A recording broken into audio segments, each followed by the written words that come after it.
الرحيم الحمد لله رب العالمين الرحمن الرحيم مالك يوم الدين إياك نعبد وإياك نستعين اهدنا الصراط المستقيم صراط الذين أنعمت عليهم غير المغضوب عليهم ولا الضالين آمين. اللهم صل على سيدنا محمد الفاتح لما أغلق والخاتم لما سبق ناصر الحق بالحق والهادي إلى صراطك المستقيم وعلى آله حق قدره ومقداره العظيم. آمين يا ربي.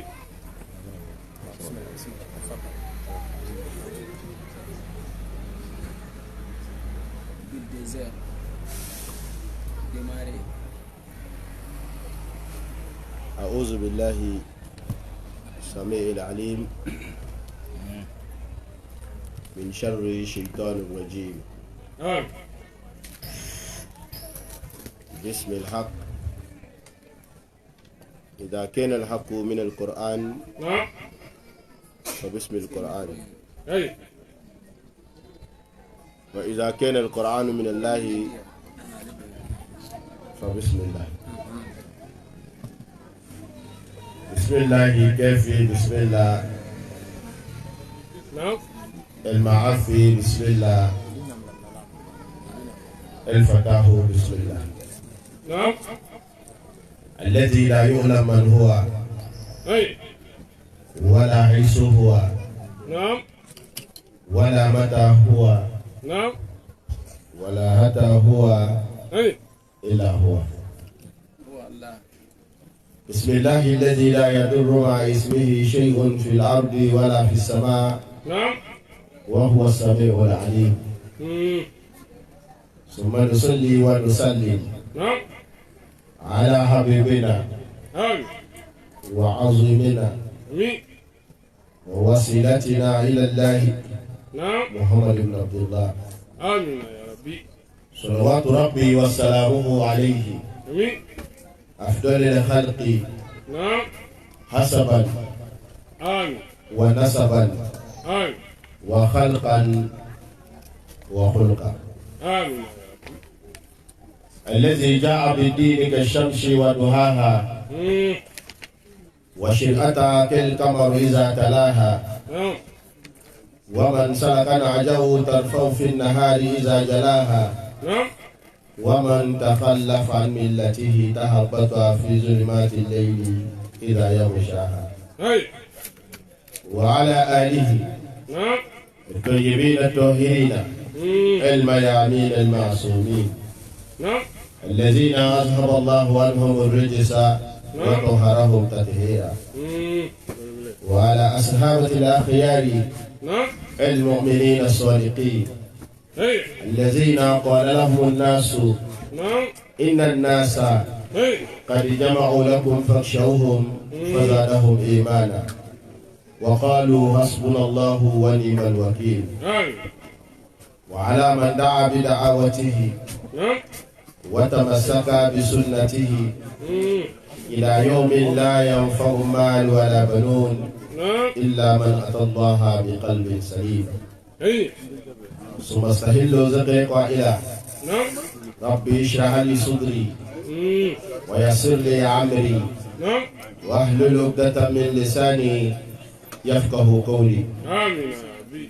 أيها المستمعون الكرام، أحييكم بتحية الإسلام، تحية أهل الجنة، ألا وهي السلام عليكم ورحمة الله تعالى وبركاته. وعليكم السلام ورحمة الله. Ami amadu fona islamia ka foli. Ambe islamia fona jado ka foli. Amara washina. Ni vlete hakilla ambe arabadila. Nous sommes le mercredi 20 octobre l'an 2021. Tiens. Adamari Batula de Isa Bagni Kofe. Non. Samba Fla. Non. Les Signes Moura. Non. Les Sangele. Tiens. Kalota. Non. Les Cléoura. Odo. Non, yo smas la main au Kajatema. Non. Le Kravaka façon de la Sagne. Kishin Nama de Kravani. Sallallahu alayhi wa sallam. Abe O Samba Kilinabi. Non. Ani Saji Kamenani. Non. Ani Sambi Nani. Non. Ni Saji Saba. Ni Kalo Saba. Tiens. Ni l'État. Non. Ani Nani. Amo le China. Non. Sénégal Konaya. Tiens. Doula Bebe Weloko. La Rose. La Cruz. Bele bele. Oh, Ambe La Cruz Kaufo. Yo foli mina. Ambe Foli Folo La Cruz Dugutikoula. Yo foli mina. Kalato La Cruz Dugu Kolatikoufo. Globala. Ka Dugudeuna Dugudeunfo. Non. Ka Sigibaga na Sigi Fefefo. Bele foli mina. Oh, Foli Kofe. Non. Ambe La Cruz Dile Nyemofo. Yo foli mina. Fiyoko Munobe Dugu Konaya. Khalifa Mumbeya. Non. Mukadamu Mumbeya. Non. Murido Munubeya. Slame Munubeya. Non. Dine la Sekramo Munubeya. Non. Kalanengramo Mumbela Kuruzuya. Ani Slame Fembeya Anga Fuli Bakri. Bele foli mina. O Fuli Kan Kofe. Non. Ambe Kene Isegere Jamafu. Tiens. O Mumbora Yorojani Yorosu. Non. Ka Dimbaya Fe Barutui. Ka Mokoya Weroto Wirela. Non. Ka Kene Segere. Kene Mi. Non. No Sigira. Ko ala kira bonye ko foli koso amba dile ala fe Non. ala ka ke aka kira bonye koso ani gweleya bununu nana ya ala ka fali no ya Amin ya Rabbi. ani desemu sira ya ala ka olu fali sila Amin. ani filimu nunu sira ya ala ka fali kandala Amin. ani lo yoro mununu manga ala ka nanya wafe Amin. nala ye mogo mununu bonya ala ka no do ya ya na Amin. na imu kanu ala ka no juya do angono Amin. anga mara ala ka mara ko anyi amu ye mara tibu ya ala ka ko alai Amin. ala ka boli ala ko ala ka biye boli ango ala ka dusukun fa ala la ala ka tige fa diena Amin. ala ko ka kala ya bonya ko so karamo ka wuli ka jo ko so Amin. muso ka fulla bato ko so Amin. adenga do de nya ko so Amin. amma sa ka ngani mo ya ko so Amin. ala bato ko ka jo sutra ko salli ala rasul Salut. Ni baraji Konate. ma nayi na ba Non. neni ni yanna le ye daw de am bismillah kuma do zo ko te ko ni soro ye ka nyotige ko ay jigaro soro Tiens. o anti wajuri dabne fi o fanga njati go fu Tiens. jamiyatu ansar din Sénégal kona Yo foli mina.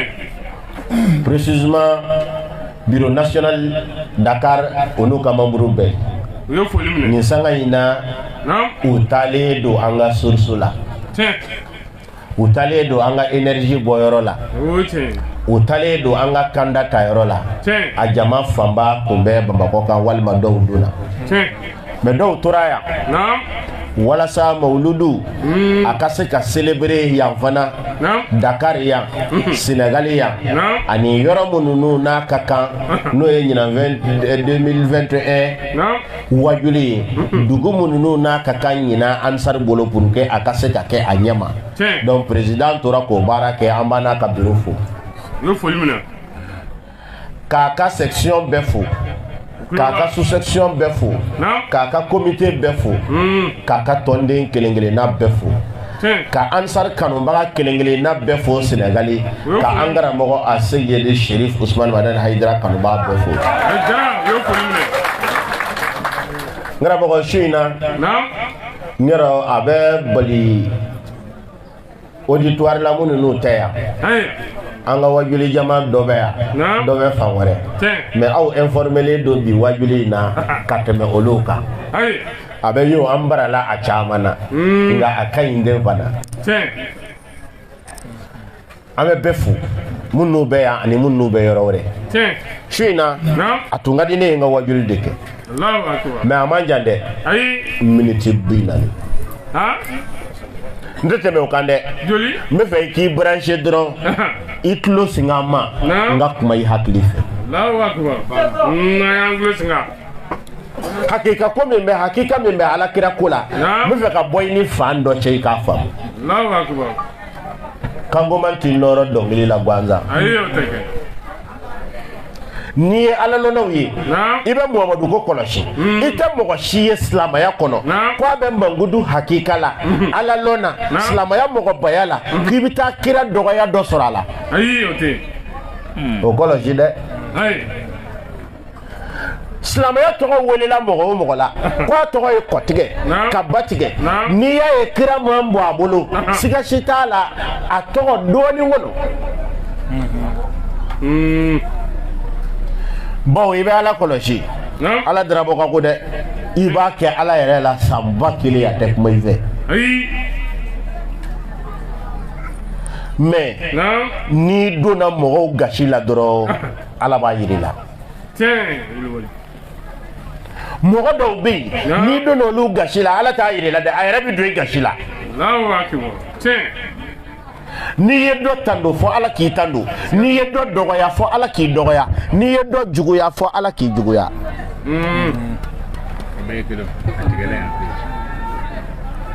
o mogo nyemogo o de kira sallallahu alaihi wasallam donc o kira tando ni ou bien o kira ga nyanamaya o doni mauludu keli siga shitala nodo de bala slamayala nodo de bala slamauka wo no ye muni mu shina akadin yanga kuma odeka minute binani na ye haka min zoro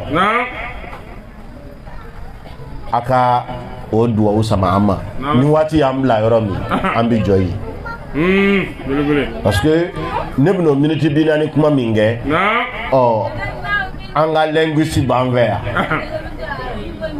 kan chama mela ala yi cɛ min zɔn dɔnni na a bɛ jamana mununu na a faso la k'a ɲɛfɔ kan siyaman di a ma normalement anw ye minute 40 ta parce que n'an tɛmɛn'o kan an bɛna sunɔgɔ bila dɔw ɲɛna mais an karamɔgɔ ala ye dɔnni d'a ma ka dɔnni ɲɛfɔ kanw di a ma minute 40 kɔfɛ anw bɛna micro di a ma a bɛn'i adressé jamana k'i adressé an na lasarali kamu b'a fɛ a bɛn'o fɔ an ye ne ni aw yɛrɛ na nafa caman sɔrɔ o la mais jan'o cɛ ne ye layidu de d'i ma o don na waati y'an da an tɛgɛ ma kɔsɔ o tuma bi n bɛ fɛ ka a ta ye an y'i bila yɔrɔ min n bɛ fɛ k'i ta ye yewu n karamɔgɔ n'i ka diɲɛ ye n'i ka duwawu ye n'i ka bilasirali ye an bɛna baara daminɛ ka sira ɲini an baw fɛ k'a ɲini an faw fɛ k'a ɲini karamɔgɔw fɛ Jata Ibrahima ma micro minɛ k'a kalannen don kanu de ye an se yan n'i ye tulu ye bɛlɛ ma a yera sɔ minɛn de kɔnɔ micro t'anw bolo ko an kalanna dɛ wallahi an tugura cɛba min kɔ a ka jama a ɲɛfɛ kuma n'a y'a sɔrɔ ni kalan bɛ mɔgɔ s'a ma anw ma s'a tabali ɲɛfɛ tɛmɛli ma fɔlɔ karamɔgɔ nɔfɛ tugu o de y'anw kɛ wajulikɛla ye n m'a f'i ye n ko an tɛ kelen ye yɔrɔ e taara kalan de a dira ne ma le n karamɔgɔ an tɛ kelen ye fiyewu o kosɔn ala ye karamɔgɔ ladiya de fo k'a fɔ a ladiyara ka tila k'a sɔn sabali la n'o tɛ i bɛ waso fɛn o fɛn na silamɛya la n'o tɔgɔ ko dɔnni k'i b'i suma karamɔgɔ ma kalanden dɔ bɛ karamɔgɔ fɛ o y'i karamɔgɔ ye o la a welewale dɔ dɛ n'o tɛ ne yɛrɛ tɛ maliyɛn ye non moi je suis pas malien. Je ne suis pas sénégalais. Je suis un Abidjanais pour te dire que je suis ivoirien. Un Abidjanais de surcroît. Celui-là qui a vécu, qui a passé. Bon, toute sa vie à Abidjan. C'est Abidjan que je connais mieux. Abidjan est mon village. Abidjan est ma capitale. Abidjan est mon tout. C'est cette ville qui m'a vu grandir. bɛna ɲininkali kɛ dɔw bɛ ɲininka ko n bɔra Segu wa wa n karamɔgɔ kɔsɔn n taara Segu ka taa tɛmɛ Barawuli ka taa Tamani ne karamɔgɔ ye Hayidara ye a banna n ka lɔnni alaka min bɛ ni Segu cɛ yen de don n'o tɛ a bila ni ye ɲininka ko ye kalan kɛ n b'a fɔ Marikori et puis précisément à sans fil ouvertement donna kalan na mais ala Hayidara ladiya di la sharqiyya wala gharbiya koron ko tɛ tilebin ko tɛ siya ko tɛ jamu ko tɛ ala ye Hayidara kɛ kuranɛ ji de ji min kɔ bɛɛ bɛna ji ta kɔdeni bɛɛ bɛ fa wa anzala minas samaa ma'a fasalat awdiyatun biqadariha fa'tamala as-saylu zabadan rabi'a nema sanjigira Sénégal kɔw bɛna fa Niger kɔw bɛna fa Burkina kɔw bɛna fa Mali kɔw bɛna fa Côte d'Ivoire kɔw bɛna fa Europe kɔw bɛna fa Amérique kɔw bɛna fa Asie kɔw bɛna fa ala ka layidu don a ye min di kuranɛ na a t'a bɔrɔtɔ ونريد أن نمن على الذين استضعفوا في الأرض ولنجعلهم أئمة ولنجعلهم الوارثون ونري فرعون وهامان وجنودهما ما كانوا يحذرون ala ka bonya a bɛ fɔ fɛn min ma ko bonya ala bolo ala t'a di mɔgɔ si ma yɛrɛlabaya dɔɔnin bɛ mɔgɔ min na ala t'a di dugu si ma dugu min marala yɛrɛlabaw bolo ala t'a di jamana si ma jamana min sigilen bɛ yɛrɛlabaya kan ala ka bonya bɛ na kuma o kuma a bɛ n'a di yɔrɔ la mɔgɔw jɔna min ma yɔrɔ min ma a bɛ n'a di dugu la dugu min ma mara ni yɛrɛlabaya ye a bɛ n'a di mɔgɔ ma mɔgɔ min ma bonya y'a yɛrɛ la ni ka nin saba ɲini a bɛɛ bɛ sɔrɔ yan de diɲɛ bɛ jɔnnaw de ma bi ka jɔ ma fo ka farafinw jɔ u yɛrɛ ma hali farafin t'a yɛrɛ ye silamɛ ɲuman ye n'a ma walikan fɔ ni ko u ka diinɛ karamɔgɔbaw wele yan bi farafinna yan bi u tɛ mɔgɔ si wele arabukan fɔla kɔ tiɲɛ tɛ wa o ye jɔn yɛrɛ la de et puis bɛɛ jɔnna an na farafinna yan n'i ko ka intellectuel wele u bɛ tubabukan fɔla le wele on dirait que parler la langue autrui est synonyme d'intelligence. Ok, c'est pas ça. Ça peut pas être ça. Hein? La connaissance n'est pas linguistique. Quand le mécanicien bricole ta moto, il ne parle pas français ou anglais pour pouvoir la réparer. Mais c'est de la connaissance. Il faut pratiquer. La connaissance se pratique, mais pas dans la langue. Non. Toute chose est basée sur la connaissance. Et la connaissance est productive en la pratiquant. Ce sont des pratiques, ce ne sont pas des mots. Il n'y a pas de langue supérieure, il n'y a pas de langue inférieure. Une langue n'est pas mieux qu'une autre langue. Quand ce bidon ou bien cette bouteille là contient de l'eau. En français, nous appelons ce liquide l'eau. En arabe, ils appellent ce liquide el ma'ou. En anglais, ils appellent el water. Et nous, en malinké, nous disons ji. Nous, les Sénégalais, on dit non. Non, merci. Ok. Faisons la part des choses. Si je prononce le mot l'eau, qui signifie le liquide que ce bouteille contient, est-ce que le mot l'eau peut changer la couleur de cette eau? Oui. Ça peut changer la saveur? Non. Ça peut changer le goût? Oui. Quand tu dis l'eau, est-ce que ça serait sucré? Oui. Si je dis en anglais water, est-ce que ça serait sucré? Oui. Si je parle en wolof, on dit ndo, est-ce que ça serait amer? Non. Quel est l'impact de la langue sur ce liquide-là? Rien. Le composant chimique de l'eau est nitrogène et oxygène. 2 molécules d'oxygène plus une molécule d'hydrogène égale l'eau. On dit CO2. C'est tout.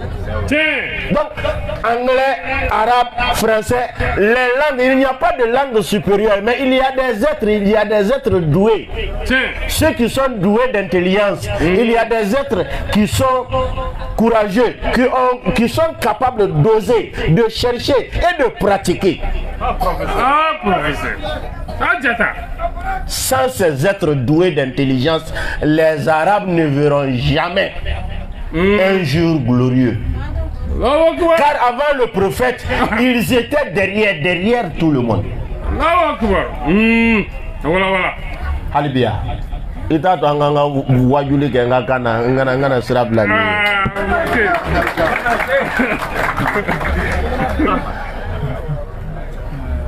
Tandis que Konaté Ibrahim n'est pas éloquent en français, ce n'est pas grave parce que je ne suis pas francophone. Voilà, si mon français est tordu ou bien mal placé, tant pis pour François. Voilà, ne serait-ce que je m'exprime pour que tu puisses comprendre un peu. Ok, Néa, malinguephone. Non? Je ne suis pas francophone, je suis malinguephone. Voilà. Non? Chronotique ni bla yoro me fait qui taille. Aïe. Fait de débat il moi kilengilem. Chacun de nous a un pouvoir surnaturel. Chacun de nous a un don que Dieu t'a donné. Toi seul tu peux changer positivement le monde. Toi seul. Tiens. Non? Le prophète sallallahu alayhi wa sallam est un messager de Dieu qui est venu te dire que après toi c'est toi. Il n'y a pas d'être supérieur que l'être humain. Oui. En toi, Dieu a placé sa confiance. Inna aradna la amanata ala samawati wal ard wal jibal fa abayna an yahmilna wa ashfaqna minha fa hamalaha al insan. Voilà. Non? Tu as en toi une qualité inestimable. C'est toi l'élu de Dieu, l'être humain. Tiens. Kira dana messager de dama kuye mogodi ni ala yake mogoy bunya juruti. Tiens. Billahi. Non? Mais mogo mi misiko qualité kunu mogo la. Ala to di yoro la ata di mogo ma ata di fuima. Fo yo mogo jona yoro mi ma mogo jona yoro mi ma ala ka bunya binaidi. Aketo. Ika Madina combien? Ah, non, Madina de combien? Rabolo Madina est mouillé. Dougoudo. Mon Dougoulo. Aïe, Kraboko, il y a un avion comme Madina et Arabo Dougode. Mais c'est la Farani, Madina et Arabo Dougode. Nous ne pouvons ni ma faraka, on a un peu de la place, un peu de donner bon là. Moi, Madina et Arabo Dougode. Non, mais Moulo. On a dit. Non. Ngono hagado mena nyaboye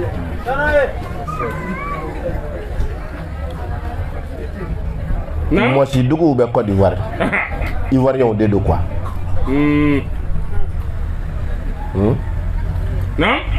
voilà Madine be arabu jamana de la mais dugu yere munu ye dugu fondé arabu te jata amesra kangata ne manu voye anga ni nyalongwi ikani to sugu fangle na note be fere jugu sa o be fendo fere le ma keme ka soro ya ntantandu tiendu wuli bali siru fil ard fanzuru kayfa kana akibatu alladhina min qablikum jata yala ni sense ka yala hakli yala al google baby ko nyanyini tiens mami non il y avait bien attends ala be mogo fele mogo le maseka ke ala fe ala mogo bunya mogo le maseka ala bunya wa ma qadarullah haqa qadrihi lokor ala ye mogo fsaya danven be et puis danven be sona ala bolo ko mogo ka fsaya le mais mogo le masoma ni do fsaya le do ale be keleke ka so ale fsaya do o fe ma keleke mogo de bi keleke a si koso a I wolo la nyana ya o kuma indi tidla nenye ka so I yere wolo la fa ka furo nyana a I dum ba sene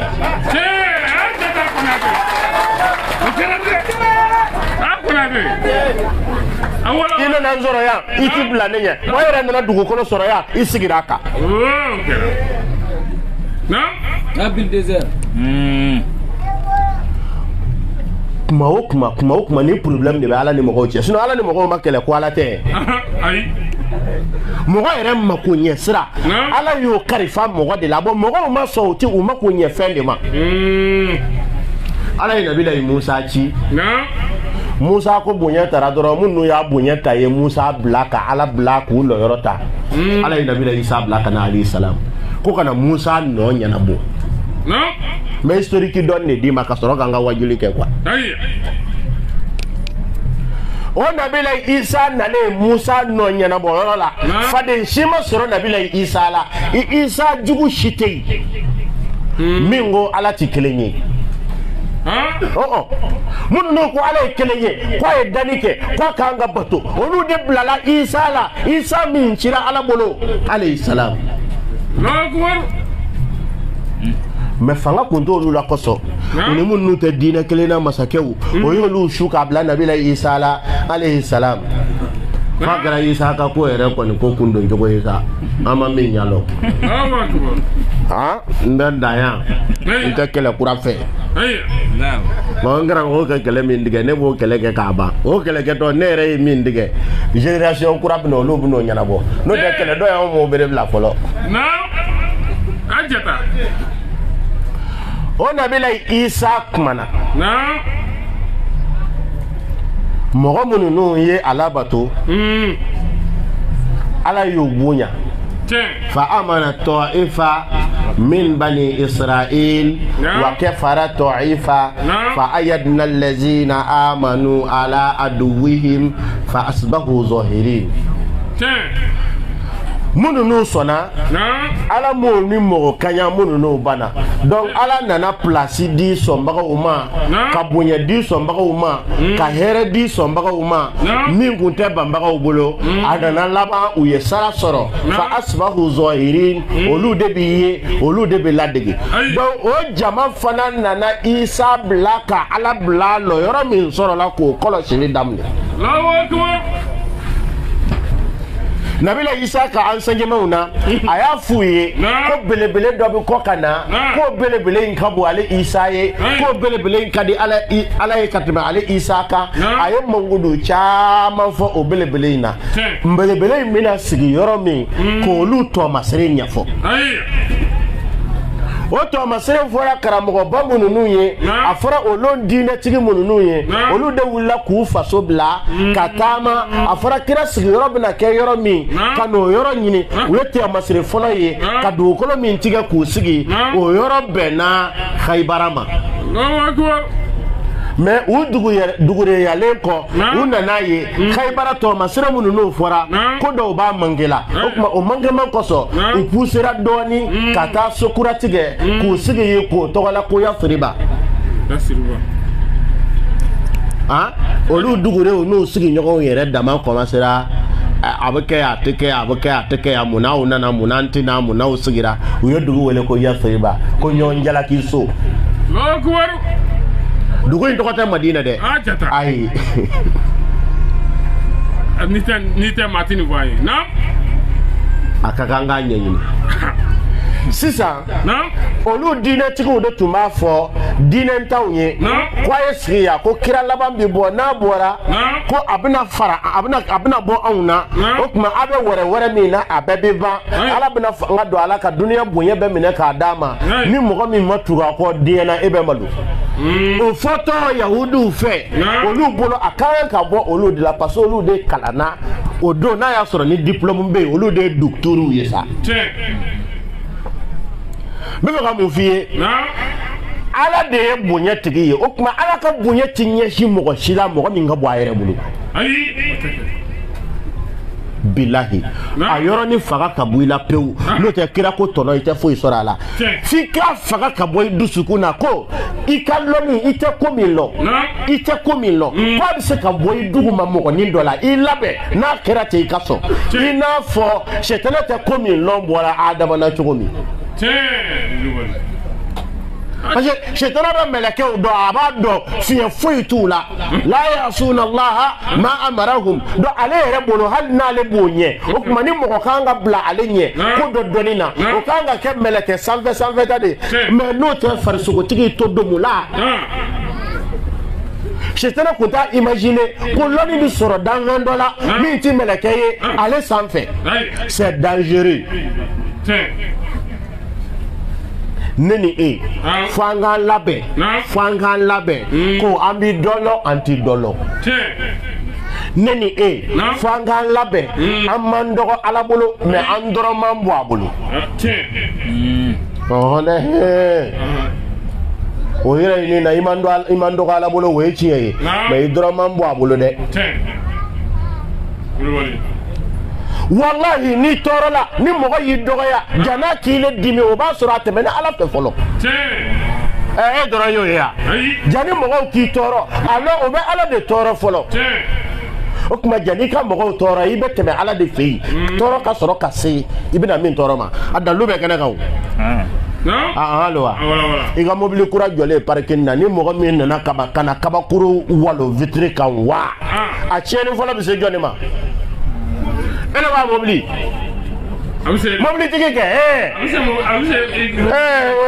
mobili ka mubala foi aka femba la ni bora ku be boli sisan mobili ta to yeli yoro be dibi me jani ka bo alole de kan na ngolo kiena folo muna parce que itado o de la islam ya base la ilaha illallah kan ki kala ko be ala tay donc e ka few ni mo ko yo tie abe digi la choko mile ala tasuma e ita san ala ya ta dandi ni ka mobili tie rebe dimi parce que ya san mais ala ya ta da e bo tie ko ala te kuma wa ina ni ka fengura do ya sabote ani ngoni to foye e ku ya sa wa fla fara ko am fere ya mve mu kan lolo ki lotte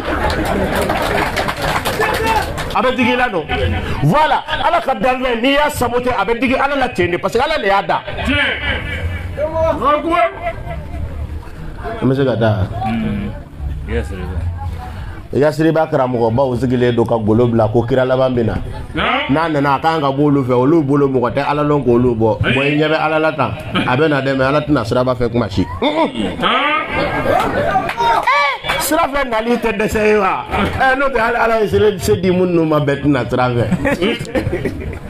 sira ta mai de se di parce que sira ta on se kata aba ka sira la ti bo sira fe na choko ba kono billahi nabi na ngwati na sira fe sa ai abbe yoro mi fle akasi ala fe atiboy depuis bien sigila ya amesigo historique kirashi mogoshi munu nu kabu yere bolo ko on de ye belebele o ye ni ala bina atiboy haketo ngra mogo e bi se ka bunya mogo bolo et puis ala be bunya boy kaso fami mbo ke meno yiri la ala jo sebe okuma ni mogo bolo bunya olu to be malu ala mali parce que mogo bate foi la ala ka sutura duguma en cité ni c'est ka bolo kuru nyagele ndana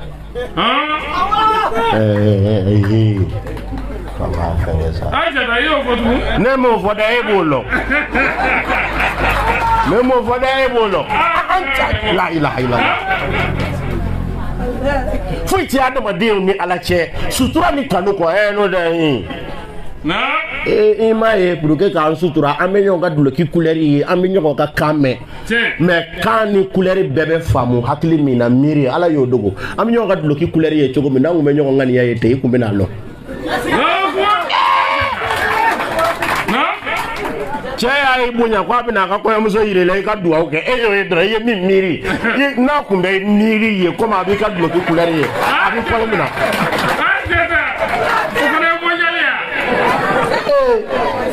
Boti de ala yo dogodi ka sutura ko ambe sutura anwa sutura dronde duguma no te fuite mu ayo ngani ye dogo purke ka sutura no de ka ke chenda na ko muso yirila ye mi miri chika ide no tay boya be bako no abi ko yam so yala ma ko fe ko ambo ajeta no me ati fe ki lebu aye ngani ya ke dogo tay ambe do mbe miri an bɛɛ bɛ miiri ni miiri an bɛ ɲɔgɔn ka kan mɛn cogo min i bɛ wolofa kan mɛn i bɛ maraka kan mɛn n'an kun bɛ miiri kan mɛn ten subahanallahi seli dɔw ti ɲɛ sɔrɔ an bɛ bolokuru don ɲɔgɔn na misiri la kuma dɔ ŋaniya in bɛ n'an bɛ ɲɛda wɛrɛ yiri la ala bɛ tila k'an sutura f'i bɛ wari di ma kan ko karisa kɔni ko nin ye mɔgɔ ɲumanba ye dɛ wala ka sɔrɔ a tɛ yɛrɛ donc mɔgɔba minnu y'a ye k'olu bɛ ala ka bonya dugu ma ala bɛ dɔ fara olu ka bonya kan wa ista'adhana rabbuk la in shakartum la azidannakum n'a fɔra shukuru ka ala wale ɲuman lɔ ni bosoli a tɛ taa wotoro la mais n ka walada tɛ n'o tɛ n kɛra mɔgɔ ni ala ye bonya d'i ma n'i ye ala bila a b'i bila n'ala ye tɔgɔ d'i ma n'i ye ala bila a b'i bila o tuma ni ala ye bonya bɔ a ka jamana na n'a ye ala bila a b'aw bila rendez-vous in bɛ se lon min a b'a sɔrɔ karamɔgɔba ninnu sigilen don an ka bon kan bon ala nana filɛ minnu n'u tɛ bonya miiri o yɛrɛ la o lon o ye arabuw ye ala ko bonya a t'u kɔnɔ u t'u sama mɔgɔ fɛ diɲɛ bɛ jɔ n'o na dugukolo kan kira bɛ ci lon min n'i ko arabu o ye nɛnini saba de fɔ arabu a fɔlɔ n'i ko arabu i ko kunfin arabu ye arabuya yɛrɛ tɔgɔmasere ye kunfinya de i ma kuranɛ kalan huwa allazi ba'asa fil ummiyina rasula minhum yatlu alayhim ayatihi wa yuzakkihim wa yuallimuhum alkitaba wal hikma wa in kanu min qablihi la fi dalalin mubin arabu kun ye kunfin de lon wɛrɛ baro n bɛ nin fɔ janni u ka kalandenw ka dimi n'i y'a ɲɛfɔ ten dɔrɔn u bɛ biki don pɔsi la k'u yɛrɛ k'a ɲɛlɔn n'a ye n b'o to dogo la kalandenya ni karamɔgɔya pilasi hali dɔ ka kuma a filanan kira bɛ ci lon min n'i ko arabu diɲɛ fankelen b'u ye jɔnw de yɔrɔ depuis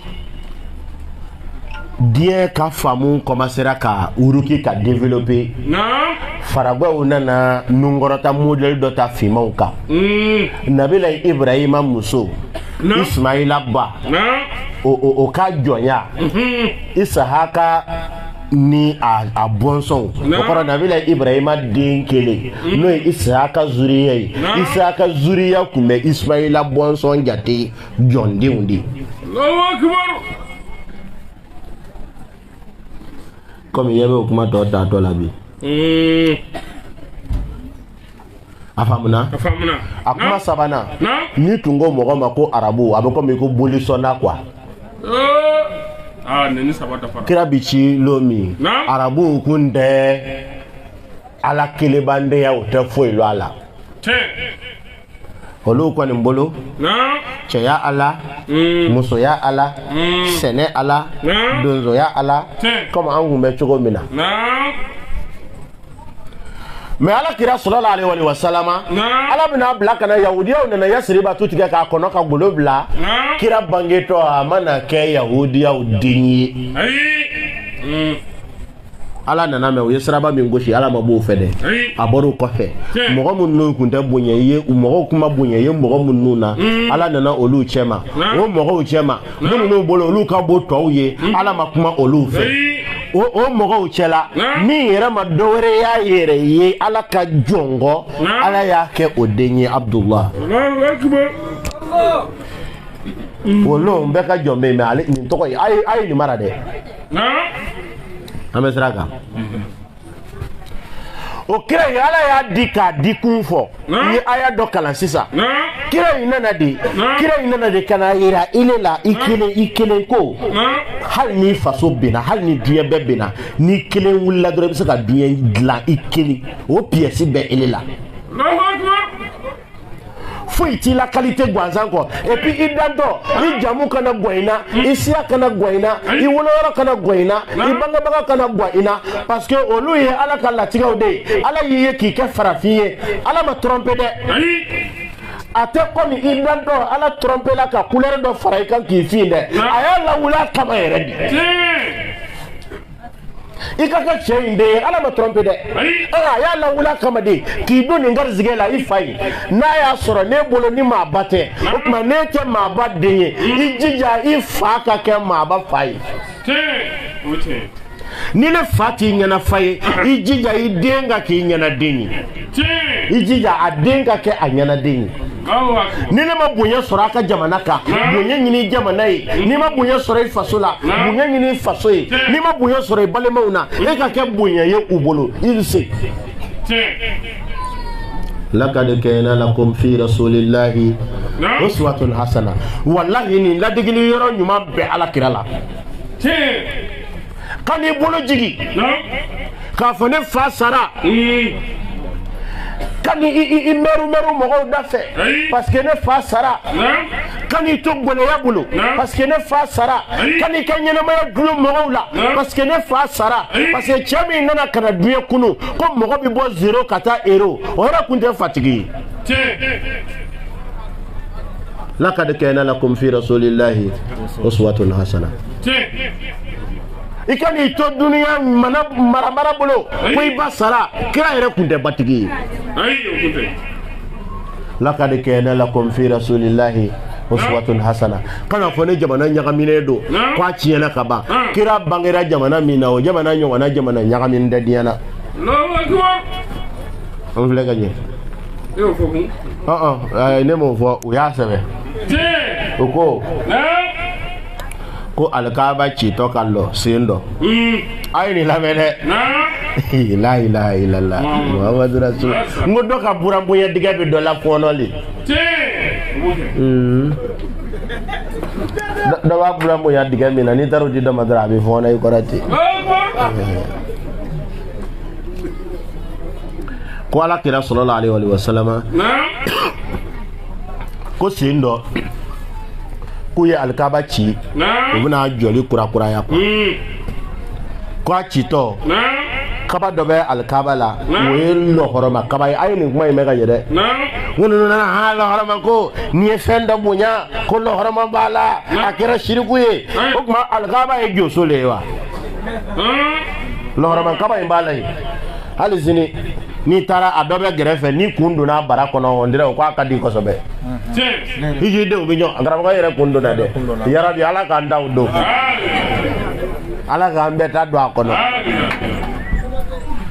na man no wa ko te de kra ko o ga man no ko de nani fanga batiki do tume nyon fe e nyoko na do nya to ala jama benyo ni ka bolo ketan ko kam ko kundu yoro mo ko digele akra mo ko mi fana be jama wa ko e kundo were bele ala ka mba nyoko na ma nga kundo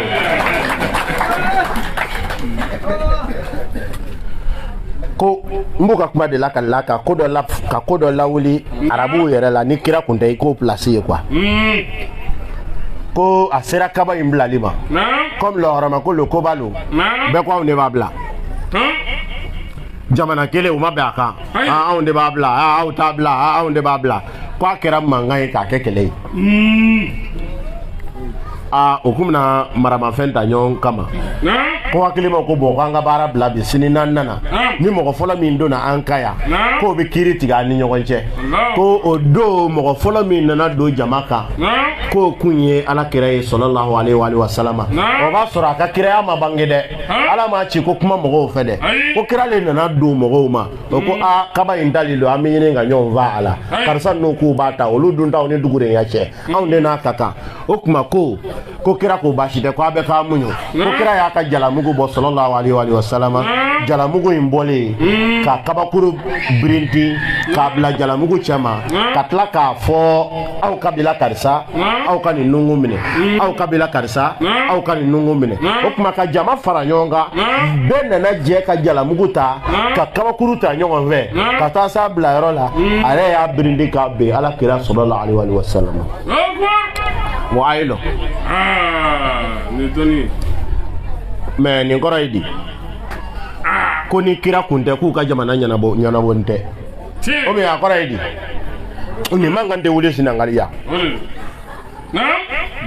ni b'a yira ko magan dugutigiya yɛrɛ le tɛ ko ɲɛnabɔ ni ye ni kira kun tɛ ou bien a kɔrɔ ye mun de mande ya ngan bɛ yama u ye lɔyɔrɔ tila ka alimamiya tila ka tila ka alimamiya ka misiri kɔnɔ fɛn bɛɛ tila u ma tila ni diinɛ tɔgɔ ye kurukanfuga sariya kala kurukanfuga sariya la a fɔra ko mande ya ko hali ni i kun ye sangaba sago kalan na ko mande kalanko n'a moriya ko a danna kabila lɔɔru ma ka lɔyɔrɔ tilan kabilaw ni ɲɔgɔn cɛ et puis k'a yira o kabilaw la ko an ye lɔyɔrɔ tilan manden ya alimamiya karisa ye alimami ye manden jamana na ya ko fɔ ni sherifu tɛ yen ni sherifu bɛ yan hali ye kuranɛ aya fɔnɔ sherifukɛ y'i ka imamu ye fɔ n'a y'i yamaruya ya o kɛra yan 1236 ka ko ma an ka ko bɛ ɲɛnabɔlen don mais kabakuru ta ka bɔ a nɔ na n'o ma ɲɛnabɔ yɔrɔ min na o aw bɛ bonya bɔ bi a f'u ka magan dugutigi yɛrɛ f'i ye ka kɔn kira ɲɛ ko in ko ɲɛnabɔ ni ba tɛ ko ye to ne k'an ka wajuli kɛ an kana bila ɲɔgɔn na 10 minutes mun miniti ayiwa waati de selen don koyi donc o kira a bɔra mɔgɔ minnu na mɔgɔw de don minnu ma jate fiyewu donc e bɔ yɔrɔ ni jate t'a kan a ɲɛna e nana o de kosɔn chacun de nous a une mission et nous avons des missions distinctes. Si tu n'es pas le messager, c'est que le message t'est destiné. Si c'est pas toi l'élu, c'est que l'élu t'est destiné. Si ce n'est pas toi qui dois conduire ton peuple, c'est que le conducteur a besoin de ton aide à toi. N'a sɔrɔ ni le tɛ kira ye bɛ ci fɔra ile le ni le t'i nangama ye bɛ nangama nana e ka dɛmɛ de kosɔn ala ma trompe i dantɔ dɛ et puis an kelen kelen pour que adamaden kana diɲɛ na élection na i kelen de passera i kelen ala y'i sugandi de tu as été élu pour que adamaden kana diɲɛ na fɛn min bɛ kɛ mɔgɔ ye pour que l'être humain peut procréer un homme pour avoir des enfants pour ne pas être stérile il faut que ton niveau de spermatozoïde dépasse les 25 millions. Demandez le médecin. Si un homme n'atteint pas au-delà de 25 millions de spermatozoïdes, il est appelé en ce moment qu'il est stérile. Hein? Dans un rapport, pour qu'il y ait ovulation, souvent il peut y avoir des milliers et des milliers de spermatozoïdes qui font la course pour être admis à l'ovulation. Anga yɛlɛma dɛ n'o tɛ nin bɛ sunɔgɔ bila mɔgɔ la n bɛ k'a f'i ye de o kira kan ka ci e ma parce que i ye mɔgɔ de et puis mɔgɔ sugu jumɛn ala y'i sugandi i ɲɔgɔnna miliyari dalɔnbali de cɛ la place bɛɛ dafara ile de la ala dun tɛ fili ala lala i la mun na i b'o lanaya bon i yɛrɛ kan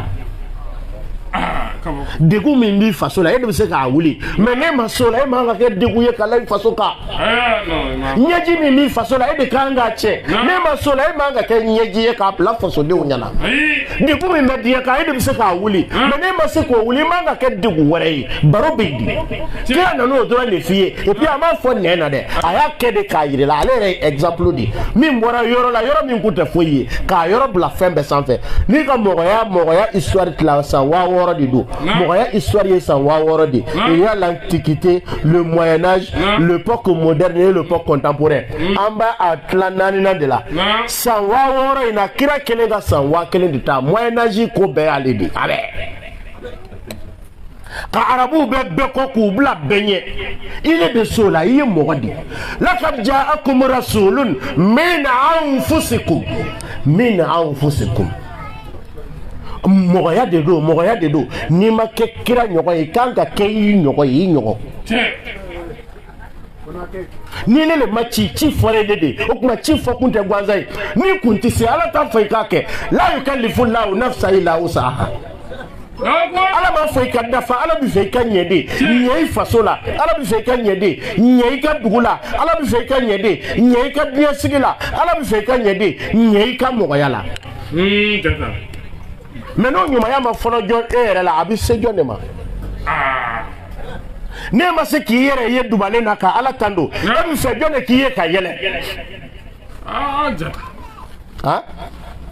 ne ti yere fle dubale na ne ma se ka nuso dia yere fle dubale na ika sambara ika kalo bara ibe balola sira minka yere fle dubale na ki yere nyininga est-ce que fle kadiwa est-ce que haramu talawa yere fle est-ce que ni ki yere fle se wala yere korowa ne ma se wa yere koro ika suyeni koso ne ma se wa yere koro ika jeneya koso ne ma se wa yere koro ika kojugu koso ibi fe jonga se wa ikoro ibi fe jonga se wa ikoro kira na ni bla sira min ka bi fe ka tama de ka mogo ya découvrir ye mogo de mogo mais abara classe folo to ko le kojugu au jour où les nana classe là-bas islam on venir que va fondre c'est quelque chose d'impossible. Inna lillahi wa inna ilayhi rajiun. Le monde ne peut pas se construire sur l'immoralité, c'est impossible. Chaque peuple se construit par des bons citoyens. Et cette citoyenneté-là commence d'abord par la bonne moralité, les bonnes conduites. Inna lillahi wa inna ilayhi raji'un. Ngara mo ayo laydo min di jonga laydo sera 4 minutes. Ato 1 minute nani. Kitabu. Bale nga kira na kuma ifedi. Ko kuye mogodi mogo min kadi ala ikatume dans 20 beka et puis fait on bila itemilo mais faut kende ko fait on dogo ila fo imase ki yere di alama et ki jogo ke ala sagoy groupe ya ka ne groupe taw diganya ima mogo ka odona dokoma kam fana binan saru la digi ko amina war fara nyonga 6 ans no de do am fana bina bara baba oke ne ko war fara nyonga inde problème yede amara nyombulu c'est ça amara li fana inna lillahi wa inna ilayhi raji'un l'Afrique c'est du gumaro de adiara ekoi yoro ni mi ngwele ya nimba uma boya ko de anga buno bebo de lata billahi angara mo kaje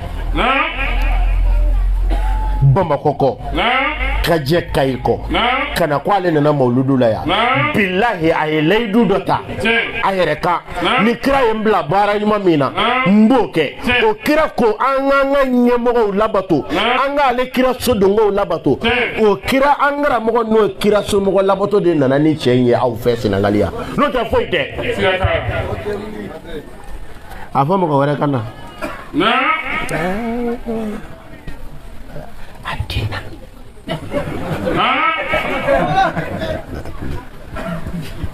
mais wallahi abuka ka chemi Dakar tade nan turaya na ko sini ta nok church atekle au fe Abdullahi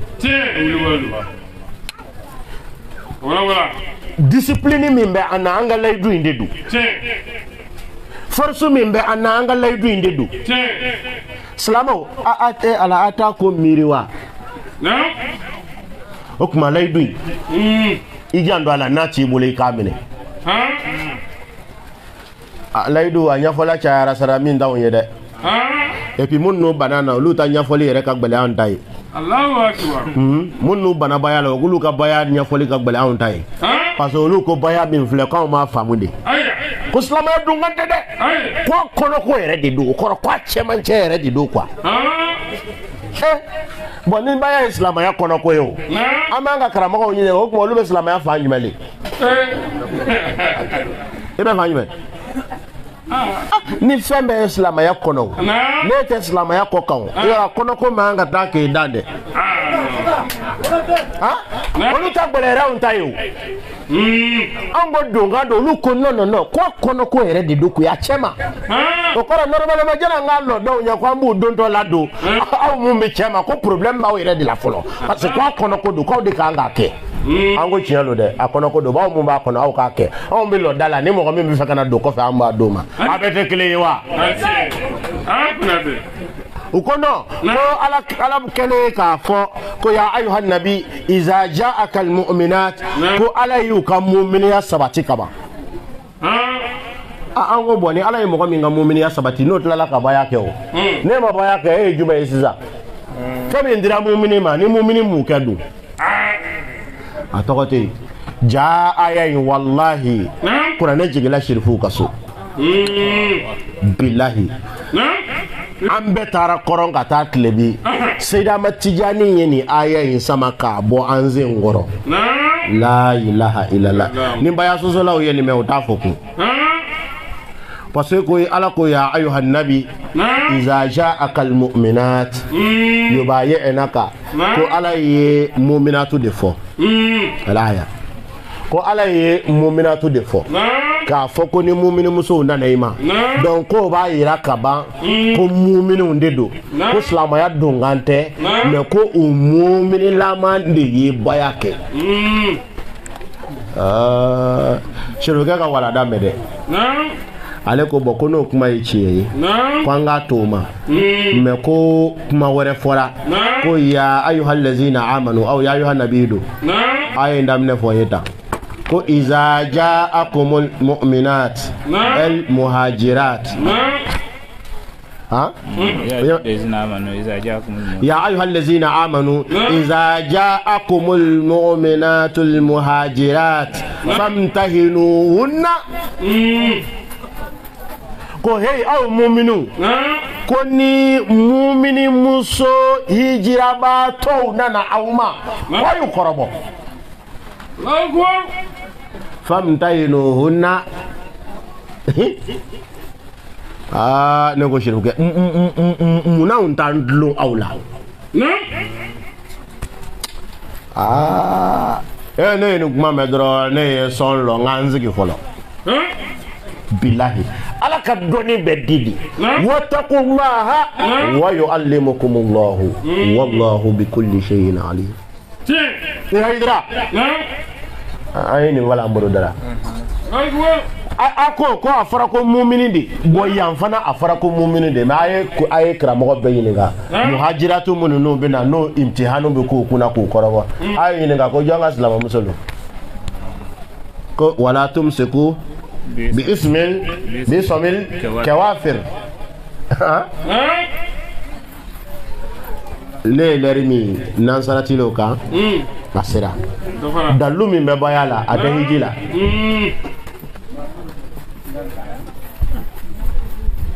le ba jara de dalu min be bayala tahijila mais salama ya hukumunte dalu foli chaya la shia kilimbe bolike kwa ni ala ko akeshe kili ni ba ma foni toraya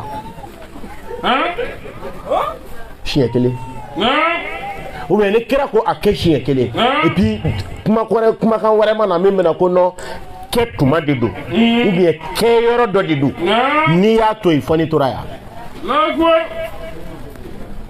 donc boya be awu mumbolo anga njan pala ata mumbolo e ki jija kata awu muna bokuma na ya nangara boko kuma serama ni ala sona olu ba don ka teme anga aya foye ngala ikra mo la diade an kra mo de sigine fleni mununu ye en former kra mo no fe kra mo ye mununu former de olu de en former bo an fana be ka do former anya bala ko intijigi vieu plus aka namara be bunya plus an fana ka famo be bunya la ya tunaka bi masalin illa jina ka bil haq ame bi tabla ya alaka anyogana chama irana alaka labango nyumanda salli ala rasul wa assalamu alaikum wa rahmatullah